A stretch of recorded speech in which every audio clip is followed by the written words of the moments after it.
Good morning.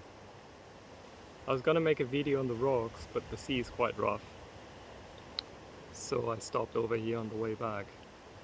Today was a morning where it took the commitment of, you know what, I'm just going anyways.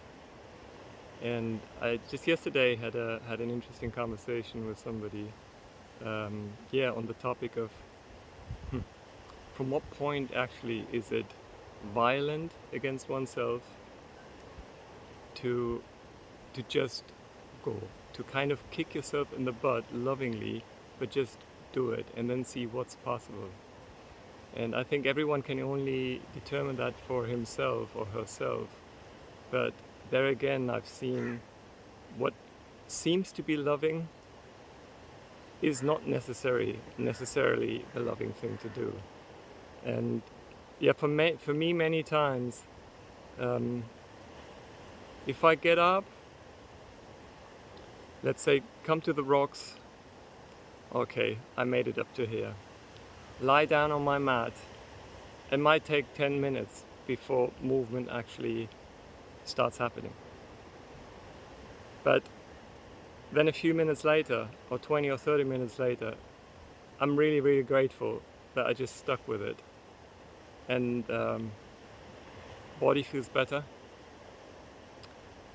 So in hindsight then, had I stayed in bed, let's say, which in my case is more of a self-torture than anything else anyways, because body is not really calm, would that have been more loving towards myself?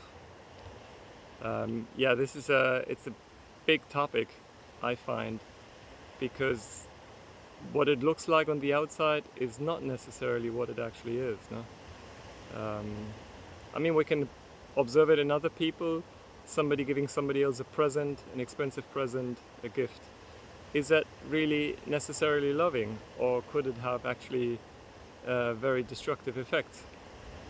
Somebody seeming really tough with his kid, does that mean that there's an absence of love? Or could it actually mean that it comes from a deep place of love? It just looks tough on the outside. So yeah, once again, this is like, looks can be deceiving. Yeah, and yet again, on a systemic level, this will never be sorted out, in my opinion. There will never be a point where this is done and dusted, kind of ticked off. It's forever, again, a fresh encounter. And so I think it just depends on how we perceive that, no? If it's, oh my God, never ending, or is it a new chance? Every moment, a new chance. So I think I choose the latter. Before I leave you, just wanted to quickly comment on yesterday's video. Because the use of language is a bit messy, right?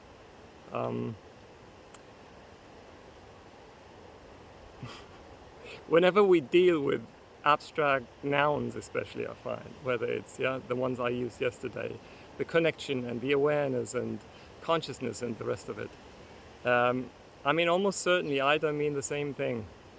We don't mean the same thing. Any two people most probably don't mean the same thing. So that by definition is a breeding ground for misunderstandings. But even within, I would say, comparing my videos, you will find that, a few days ago he said, when you focus on a goal in the future, right, and then you sacrifice your connection with presence. Well, I said something like this, right? And yesterday I said, you can't even lose connection with with the present moment, because that's all there is. There is a contradiction if you really on the level of the meaning of the words, there's a contradiction here. And pardon me, my use of language in that sense is not perfect.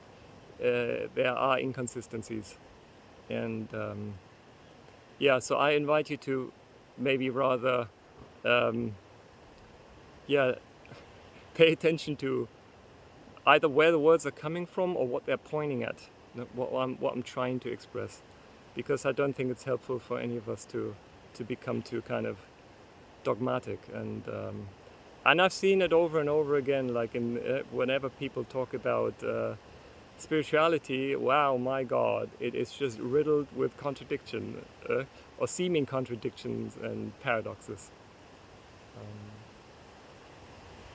Yeah, last but not least, many people over the years have asked me, like, Robert, what's actually your fascination for language?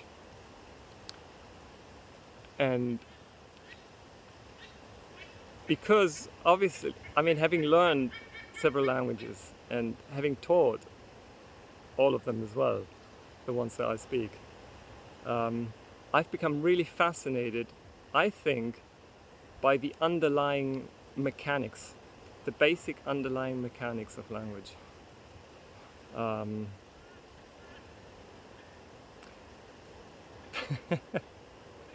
But yet again, I bump into these difficulties when we use language to really communicate deep things, and especially to connect with another human being. I see such great limitations there, and I think oftentimes we end up creating more separation, using a whole bunch of words, and then just creating more misunderstanding.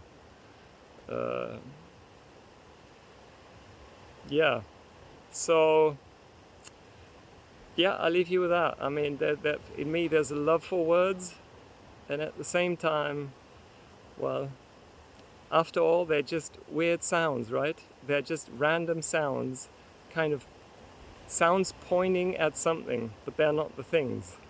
So yeah, if you really think of it, and especially I think if you learn a language in a short period of time, and you go from that stage of hearing just sounds to a few weeks later, suddenly these sounds have meaning. You have these backflashes of, but it's just sound, right? And then suddenly the sound, or the sounds make sense. That is really, really strange. That is weird. And yeah, I'll leave you with that. Food for thought. What are we actually doing? You know? Making these sounds and trying to communicate via sounds. Have a good day.